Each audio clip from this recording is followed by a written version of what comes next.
لقيت نفسي فجاه في العجوزه طالع الدور الخامس قاعد في المكتب قدام طارق نور. من الحاجات اللي حصلت لي في اول شغل في شركه اي 2 لما دخلت قسم الماركتنج هناك، وهي كانت من اكبر موزعي موبايلات نوكيا في مصر. شركه كان اسمها شركه اتصالات الدوليه مصر. فكان في كونفليكت حاصل ما بين الاتصالات الدوليه بتاعه الموبايل واتصالات بتاعه الاتصالات. فالشركه خدت قرار ان هم هيعملوا ريبراندنج وهيسموا الشركه بدل اتصالات انترناشونال اي واي يسموها اي 2. فكان من ضمن التاسكس اللي خدتها اول ما دخلت الشركه هنعمل حمله تلفزيونيه ضخمه نعلن فيها عن اسم الشركه الجديد. هي الحمله دي بتتعمل ازاي بقى؟ ده كان تشالنج مبدئيا. مين هيعملها؟ ده كان تشالنج تاني.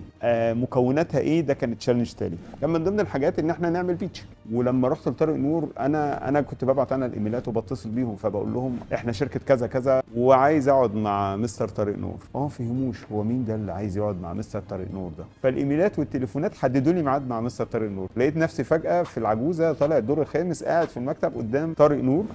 عايزين ايه بقى؟ فقلت له حضرتك اللي عملت اعلان رايه، عايز نوكيا يروح لرايه اللي مصر كلها بتغني بيه وبتتكلم بيه، ورايه دي هي المين كومباتيتور لينا.